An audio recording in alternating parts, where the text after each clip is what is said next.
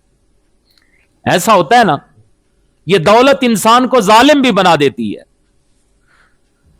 مال و دولت کا یہ نشہ انسان کو دین سے دور کر دیتا ہے اور وہ اپنے آپ کو ہر قسم کی جواب دہی سے بے نیاز سمجھنے لگ جاتا ہے. ایسا ہوتا ہے، ایسا ہی ہوتا ہے. لہذا میرے حضور نے فرمایا اس سے پہلے کہ غربت تمہارے گھر میں پنجے گاڑ لے، اس سے پہلے کہ تم غربت کا شکار ہو جاؤ، آج آسودہ حال ہو، نیک اعمال بجا لاؤ، نیکیاں کر لو. تمہیں غربت کی پریشانی نہیں، ابھی ان غربت کی پریشانیوں نے تمہیں گھیرا نہیں. میرے حضور فرماتے ہیں کیا تم غربت کا انتظار کر رہے ہو کہ وہ آئے گی تو میں پھر نیک اعمال کروں گا؟ لیکن غربت بڑی شدید چیز ہے، یہ بندے کو خدا فراموش بنا دیتی ہے، بندہ خدا کو بھول جاتا ہے. اسی طرح میرے حضور نے فرمایا کیا دولت کا انتظار کر رہے ہو، خوشحالی کا انتظار کر رہے ہو؟ خوشحالی تو بندے کو سرکش بنا دیتی ہے، ظالم بنا دیتی ہے، خدا فراموش بنا دیتی ہے. لہذا ان دونوں چیزوں کے رونما ہونے سے پہلے نیک اعمال کر لو. یہ میرے حضور کی تقریر ہے، یہ حضور نے فرمایا ہوا ہے. کس کے لیے؟ ہمارے لیے، اپنی امت کے لیے، کہ میرے غلاموں اس سوچ میں نہ پڑے رہنا کہ دولت آئے گی تو میں نیکیاں کروں گا. اگر دولت آ گئی تو تم سرکش ہو جاؤ گے، خدا کو بھول جاؤ گے. میرے غلاموں ان دونوں چیزوں کے رونما ہونے سے قبل نیک اعمال کر لو. تیسری چیز، صحت کی حالت میں انسان چاق و چوبند رہتا ہے. بندہ صحت مند ہو وہ بڑا چاق و چوبند رہتا ہے، ایکٹیو ہوتا ہے، ہر کام شوق اور لگن سے کرتا ہے. لیکن مرض، بیماری انسان کو کمزور اور کاہل بنا دیتی ہے، کوئی کام کرنے کو جی نہیں چاہتا. اس لیے نبی کریم صلی اللہ علیہ وسلم نے جو تیسری چیز فرمائی، او مارا دن مفسدن، یا تم ایسی بیماری کا انتظار کر رہے ہو جو بیکار بنا دینے والی ہے. اللہ اکبر. آج اللہ نے تجھے صحت دی ہے، تندرستی دی ہے، تو جوان ہے، اپنے پاؤں سے چل سکتا ہے، اللہ کے گھر کی طرف آ سکتا ہے. میرے حضور فرماتے ہیں کہ بیماری آنے سے پہلے پہلے اپنی اس تندرستی میں نیک اعمال کر لو، اس سے پہلے کہ تم بیماری تمہیں اس قابل نہ چھوڑے کہ تم گھر میں اللہ کے گھر میں آ سکو، بیماری تمہیں اس قابل نہ چھوڑے کہ تم کسی کے کام نہ آ سکو، بیماری تمہیں اس قابل نہ چھوڑے کہ تم اللہ کی بارگاہ میں سر بھی نہ جھکا سکو. جب بیماری آتی ہے تو بندہ اتنا عاجز ہو جاتا ہے بعض اوقات کہ بندہ اللہ کی عبادت بھی نہیں کر سکتا، خود وضو نہیں کر سکتا، مسجد میں نہیں جا سکتا، اللہ کی بارگاہ میں سر نہیں جھکا سکتا، کسی کے کام نہیں آ سکتا. میرے حضور فرماتے ہیں کہ بیماری آنے سے پہلے پہلے اس جوانی میں، اس تندرستی میں نیک اعمال کر لو اور اللہ کو راضی کر لو. یہ تیسری چیز ہے. چوتھی چیز میرے حضور کریم صلی اللہ علیہ وسلم نے فرمایا، او حرم مفندن، یا ایسے بڑھاپے کا انتظار کر رہے ہو جو عقل کو زائل کر دیتا ہے. انسان جب بوڑھا ہو جاتا ہے تو وہ جسمانی اور ذہنی لحاظ سے کمزور ہو جاتا ہے. جوانی میں جو ذہن کام کرتا ہے وہ بڑھاپے میں نہیں کرتا. ذہنی لحاظ سے بندہ کمزور ہو جاتا ہے. بعض دفعہ عقل معوف ہو جاتی ہے، پتہ ہی نہیں اسے چلتا کہ میں نے سجدہ کرنا ہے کہ رکوع کرنا ہے. اسے نماز یاد نہیں رہتی، اسے نماز کس طرح ادا کرنی ہے وہ یاد نہیں رہتی، کلموں کو بھول جاتا ہے، بڑے بڑے نیک اعمال کو وہ بھول جاتا ہے.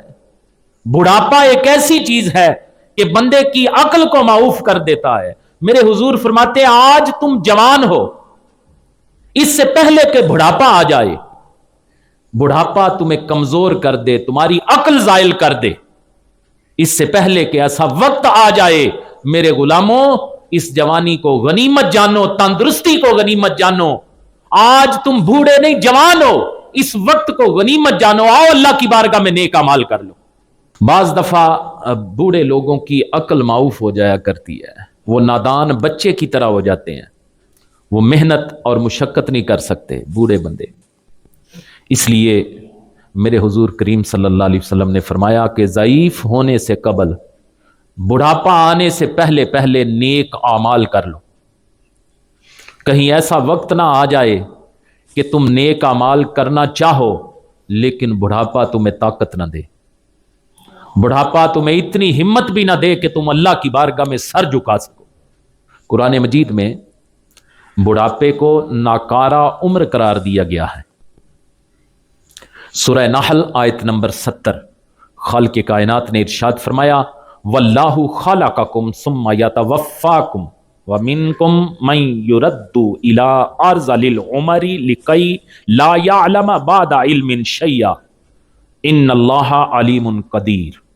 خالق کائنات نے فرمایا اور اللہ نے تمہیں پیدا کیا اور پھر وہ تمہاری جان قبض کرے گا، اور تم میں کوئی سب سے گھٹیا عمر کی طرف پھیرا جاتا ہے تاکہ جاننے کے بعد کچھ نہ جانے، بے شک اللہ جاننے والا اور بہت قدرت والا ہے۔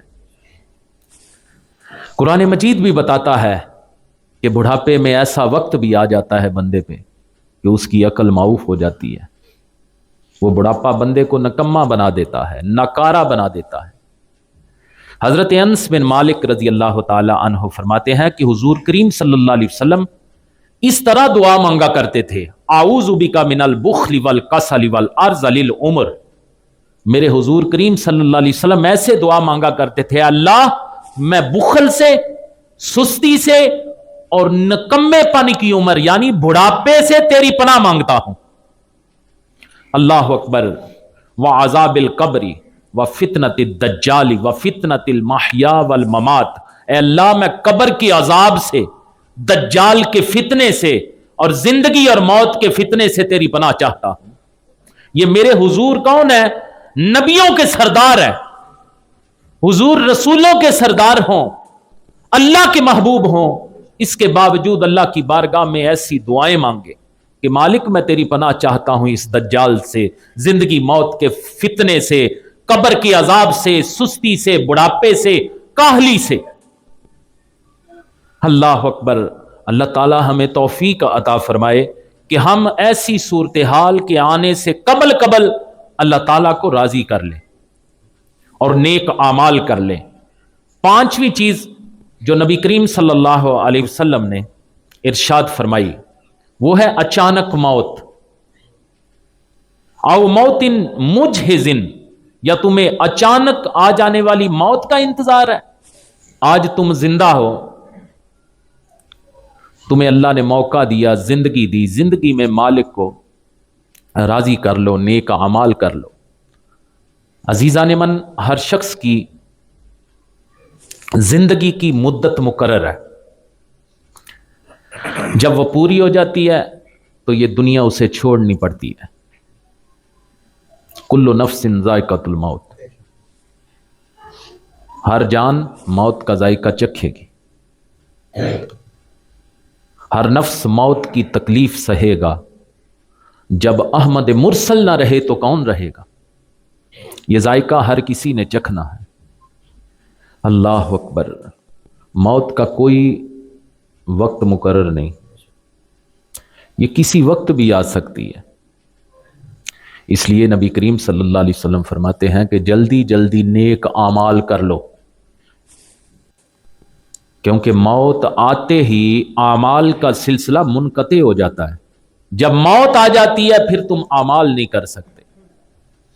موت تمہیں اس بات کا وقت نہیں دے گی کہ اب اعمال کر لو۔ جب زندگی ختم ہو جاتی ہے، موت آ کے ڈیرا ڈال لیتی ہے، تو پھر اعمال کا سلسلہ منقطع ہو جاتا ہے۔ مسلم شریف حدیث نمبر 4202، سرور عالم صلی اللہ علیہ وسلم نے فرمایا اذا مات الانسان انقطع عنہ عملہ الا من ثلاثہ، جب انسان فوت ہو جائے تو اس کا عمل منقطع ہو جاتا ہے سوائے 3 اعمال کے، الا من صدقۃ جاریہ، نمبر 1 صدقہ جاریہ، نمبر 2 او علم ينتفع به، ایسا علم جس سے فائدہ اٹھایا جائے، نمبر 3 او ولد صالح یدعو لہ، یا نیک اولاد جو اس کے لیے دعا کرے۔ حضور فرماتے ہیں جب موت آ جائے، جب انسان فوت ہو جائے تو اس کے اعمال کا سلسلہ رک جاتا ہے، اس کے اعمال منقطع ہو جاتے ہیں۔ ہاں یہ 3 چیزیں ایسی ہیں، صدقہ جاریہ یا علم نافع یا اس کی نیک اولاد جو اس کے لیے دعا کرے، اس کے علاوہ کوئی بندہ موت آنے کے بعد عمل نہیں کر سکتا۔ اللہ اکبر۔ موت کے حوالے سے نبی کریم صلی اللہ علیہ وسلم کا فرمان جامعہ ترمذی حدیث نمبر 2307 میں ہے۔ حضرت ابو ہریرہ رضی اللہ تعالیٰ عنہ فرماتے ہیں کہ سید عالم صلی اللہ علیہ وسلم نے فرمایا اکثروا ذکر حازم اللذات یعنی الموت، حضور فرماتے ہیں لذتوں کو توڑنے والی یعنی موت کا کثرت سے ذکر کیا کرو۔ یہ کثرت سے ذکر کرنے کا مقصد یہ ہے کہ بندے کے اندر یہ بات پکی ہو جائے کہ ایک وقت آنا ہے، میں نے مر جانا ہے، فوت ہو جانا ہے، اس دنیا کو چھوڑ دینا ہے۔ آج جب چھوڑ ہی دینا ہے دنیا کو تو اس موت کے آنے سے پہلے پہلے نیک اعمال کر لے۔ اللہ اکبر۔ چھٹی چیز جو نبی کریم صلی اللہ علیہ وسلم نے فرمائی او الدجال فشر غائب ينتظر، حضور فرماتے ہیں یا دجال کا انتظار کر رہے ہو جو غائب شر ہے۔ اللہ اکبر۔ عزیزان من، دجال کا ظہور قیامت کی بڑی علامات میں سے ایک علامت ہے۔ یہ شخص اولاد آدم سے ہوگا جسے اللہ تعالیٰ ایسی طاقتیں عطا فرمائے گا جو کسی اور کو حاصل نہیں ہوں گی، اور یہ طاقتیں اللہ تعالیٰ اسے لوگوں کو آزمانے کے لیے عطا فرمائے گا۔ دجال کا فتنہ اتنا شدید فتنہ ہوگا کہ اچھے اچھے لوگ اس میں مبتلا ہو جائیں گے۔ دجال کا فتنہ اتنا شدید فتنہ ہے۔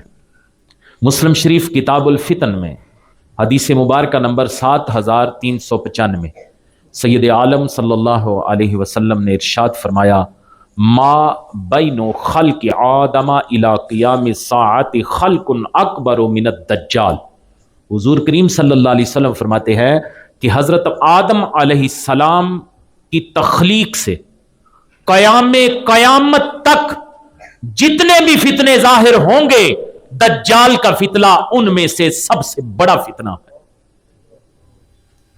یہ ایک بہت بڑی آزمائش ہوگی۔ اس سے پہلے کہ دجال والی آزمائش آ جائے، آج ہی ہم نیک اعمال کرنے شروع کر دیں اور برائی سے توبہ کر لیں۔ 7ویں چیز جو نبی کریم صلی اللہ علیہ وسلم نے ارشاد فرمائی وہ ہے قیامت، جو بڑی ہولناک اور نہایت تلخ ہے۔ اللہ اکبر۔ حضور فرماتے ہیں او الساعۃ فالساعۃ ادھا وامر، آقا کریم صلی اللہ علیہ وسلم فرماتے ہیں یا قیامت کا انتظار ہے جو بہت ہولناک اور نہایت تلخ ہے۔ حضور فرماتے ہیں اس ہولناک اور قیامت کا انتظار کر رہے ہو، ابھی قیامت نہیں آئی، نیک اعمال کر لو۔ کیا تم قیامت کا انتظار کر رہے ہو کہ قیامت کا وقت آئے گا پھر میں نیک اعمال کروں گا؟ میرے حضور فرماتے ہیں کس بات کا انتظار کر رہے ہو؟ قیامت کا انتظار کر رہے ہو، وہ تو بڑی ہولناک ہے، بڑی تلخ ہے۔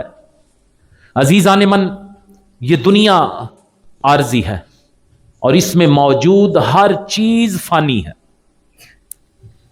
اس دنیا کی مدت مقرر ہے، جب وہ مدت پوری ہو جائے گی تو ایک بہت بڑا زلزلہ آئے گا جس سے زمین لرز اٹھے گی، پہاڑ دھنکی ہوئی رائی کی طرح اڑیں گے،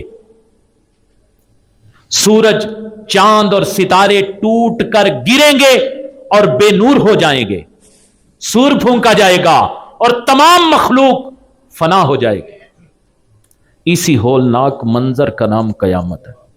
نبی مکرم نور مجسم صلی اللہ علیہ وسلم فرما رہے ہیں کہ اس خوفناک اور تلخ منظر کے رونما ہونے سے پہلے پہلے اعمال صالح کر لو, نیک اعمال کر لو, اس سے پہلے کہ قیامت آ جائے.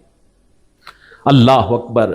وہ قیامت کتنی ہولناک ہوگی جس کے انتظار میں ہم بیٹھے ہیں کہ قیامت آئے گی تو نیک اعمال کریں گے. اللہ اکبر.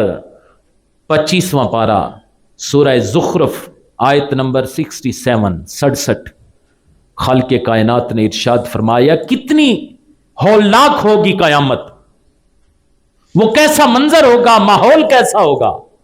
خالق کائنات کے اس کی چند جھلکیاں قرآن میں بیان کی ہیں. مالک نے فرمایا الاخلاء یومئذ بعضهم لبعض عدو الا المتقین. خالق کائنات نے فرمایا کہ اس دن گہرے دوست ایک دوسرے کے دشمن ہو جائیں گے. الا المتقین, سوائے پرہیزگاروں کے. آج یہ دوست جن کے ساتھ تو شب و روز گزار رہا ہے, جو تجھ پہ جان نچھاور کر رہے ہیں, لیکن قیامت کا منظر ایک ایسا منظر ہوگا, آج تجھ پہ جان دینے والا تیرا دوست اس دن تیرا دشمن بن جائے گا. آج تو جس پہ جان دیتا ہے, کل کو قیامت والے دن تو اس کا دشمن بن جائے گا. یہ قیامت کا منظر ہے جو خالق کائنات نے قرآن میں بیان کیا. اللہ اکبر. عزیزان من, موت سے پہلے کی زندگی ہی عمل کی زندگی ہے. اس کے بعد جزا اور سزا کی زندگی شروع ہو جاتی ہے.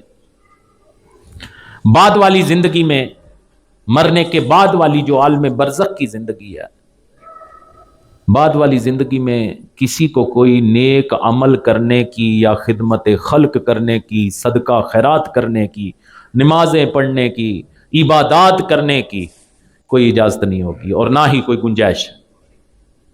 قرآن مجید سورہ منافقون آیت نمبر 10 میں خالق کائنات نے ارشاد فرمایا وَأَنفِقُوا مِمَّا رَزَقْنَاكُم مِّن قَبْلِ أَن يَأْتِيَ أَحَدَكُمُ الْمَوْتُ فَيَقُولُ. خالق کائنات نے فرمایا اور ہم نے تمہیں جو رزق دیا اس سے اس وقت سے پہلے پہلے کچھ ہماری راہ میں خرچ کر لو. ہم نے تمہیں جو رزق دیا اس سے اس وقت سے پہلے پہلے ہماری راہ میں کچھ خرچ کر لو کہ تم میں کسی کو موت آئے تو کہنے لگے ربی لولا اخرتنی الی اجل قریب فاصدق واکم من الصالحین, کہ اے میرے رب تو نے مجھے تھوڑی مدت, مجھے مہلت کیوں نہ دی کہ میں صدقہ دیتا اور صالحین میں سے ہو جاتا. لیکن اس وقت اس کا وہ تمنا کرنا بیکار ہوگا. آج اللہ نے بھی ہمیں متنبہ فرما دیا کہ موت سے پہلے پہلے نیک اعمال کر لو. میرے محبوب نے بھی اپنی احادیث میں اپنی امت کو خبردار کر دیا, مختلف نشانیاں بتا دی کہ ان چیزوں کے آنے سے پہلے پہلے نیک اعمال کر لو. اس وقت تو لاکھ بھی خواہش کرے, تیرا دل کرے کہ میں عبادت کروں, تو بڑا پچھتائے گا, لیکن اس وقت موقع نہیں ملے گا. عزیزان من, یہ دولت, یہ جائیدادیں, یہ رشتے ناتے جن کے لیے ہم دولت اکٹھی کرتے ہیں, یہ بہن, یہ بھائی, یہ ماں, یہ بیٹی, یہ بیویاں, یہ بیٹے, یہ خاندان, یہ کنبہ, جن کے لیے ہم دولت اکٹھی کرتے ہیں, ایک دوسرے کے ساتھ دھوکہ اور فریب کرتے ہیں, ان کے متعلق قیامت کے دن جو نقشہ خالق کائنات نے قرآن مجید میں ہمیں دکھایا ہے وہ ملاحظہ فرمائیں. قرآن مجید میں قیامت میں آپ کو یہ سمجھانے کی کوشش کر رہا ہوں کہ قیامت کیسی ہولناک ہوگی, قیامت کا منظر کتنا ہولناک ہوگا. اللہ اکبر. سورہ عبس آیت نمبر 34 تا 37, یہ 30واں پارہ ہے. خالق کائنات نے ارشاد فرمایا قیامت کا وہ منظر وہاں کیا ہوگا.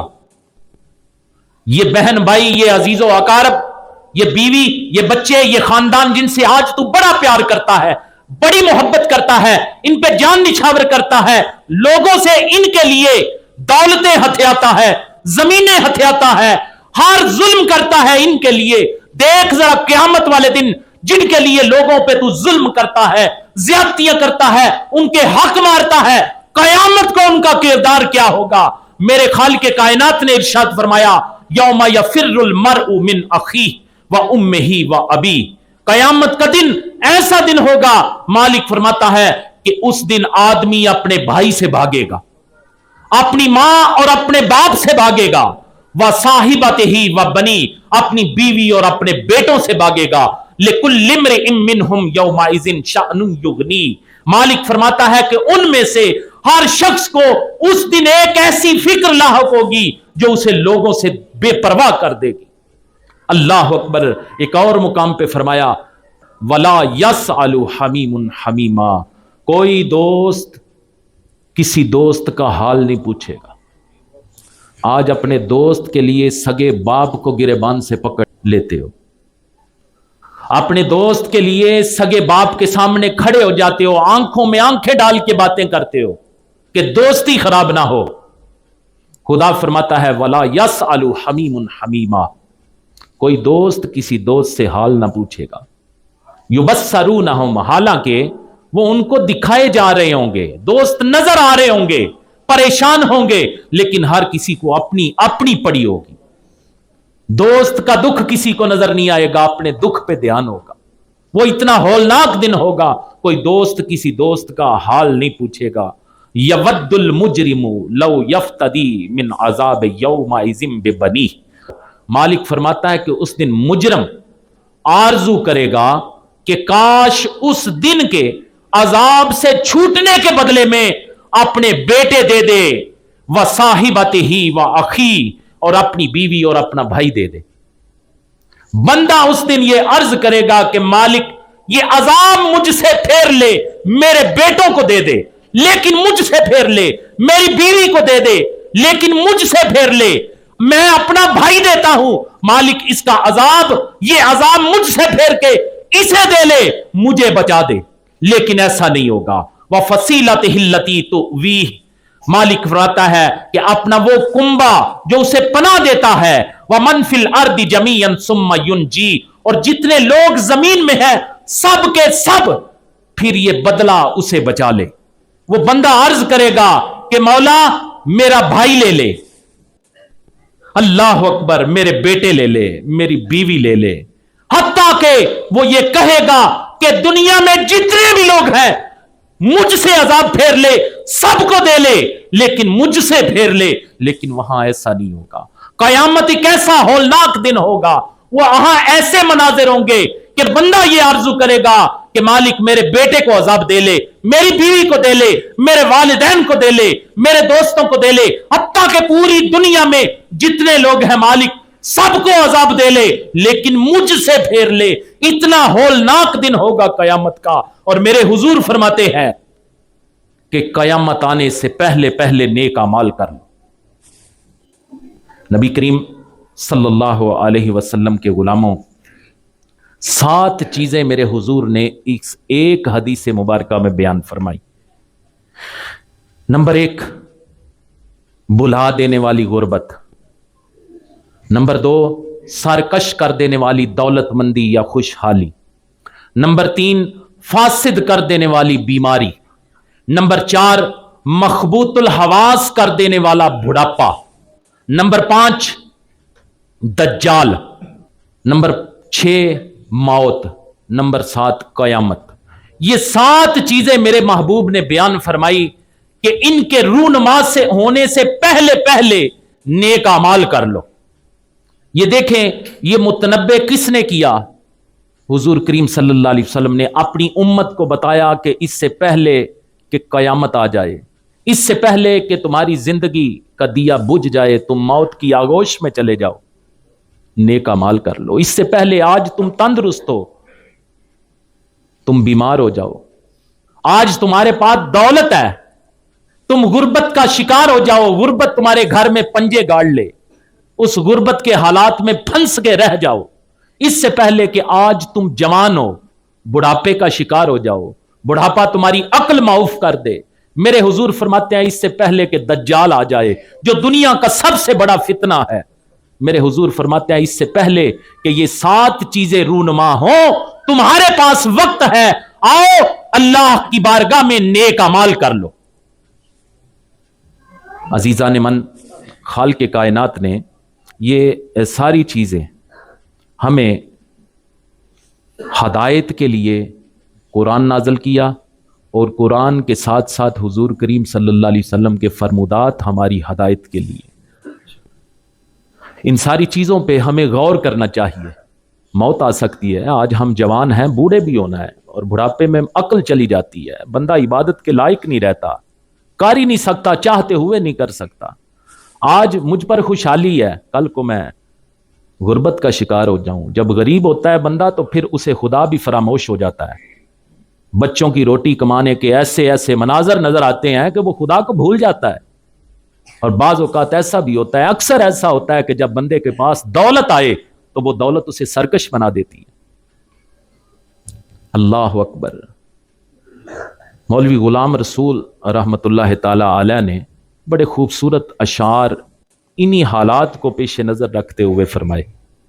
اب فرماتے ہیں دلا غافل نہ ہو، یکدم یہ دنیا چھوڑ جانا ہے، باغیچے چھوڑ کے ایک دن زمیں اندر سمانا ہے، تیرا نازک بدن بھائی جو لیٹے سیج پھولوں پر، یہ ہوگا ایک دن مردہ، اسے کیڑوں نے کھانا ہے، تو اپنی موت کو مت بھول، کر سامان چلنے کا، زمیں کی خاک پر سونا ہے، اینٹوں کا سرانا ہے، نہ بیلی ہو سکے بھائی، نہ بیٹا باپ تے مائی، تو کیوں پھرتا ہے سودائی، عمل نے کام آنا ہے، عزیزہ یاد کر جس دن عزرائیل آئے گا، نہ جاوے کوئی سنگ تیرے، اکیلا تو نے جانا ہے، اور جہاں کے شغل میں شاغل، خدا کی یاد سے غافل، کرے دعویٰ کہ یہ دنیا میرا دائم ٹھکانہ ہے، اور غلام ایک دم نہ کر غفلت، حیاتی پر نہ یوں غرا، خدا کی یاد کر ہر دم کہ جس نے کام آنا ہے، دلا غافل نہ ہو، یک دم یہ دنیا چھوڑ جانا ہے، باغیچے چھوڑ کے ایک دن زمین اندر سمانا ہے، اور جب ایک دن زمین اندر سمانا ہے تو اس سے پہلے کہ باغیچے ہم چھوڑ دیں، اس سے پہلے کہ یہ دنیا چھوڑ کے چلے جائیں، آج وقت ہے، یہ زندگی غنیمت ہے، تیری صحت تیرے پاس غنیمت ہے، تیری جوانی تیرے پاس غنیمت ہے، تیری خوشحالی تیرے پاس غنیمت ہے، آج تو بڑا آسودہ حال ہے، تیرے پاس وقت ہے، آج اللہ کی بارگاہ میں جھک جا، نیک اعمال کر لے، جب موت آ جائے گی تو عمل نہیں کر سکے گا۔ اللہ تعالی ہم سب پہ اپنا فضل فرمائے، اور جتنی باتیں کہی سنی ہیں ان پہ عمل کرنے کی توفیق عطا فرمائے۔ سبحان ربک رب العزت عما یصفون، وسلام علی المرسلین، والحمد للہ رب العالمین۔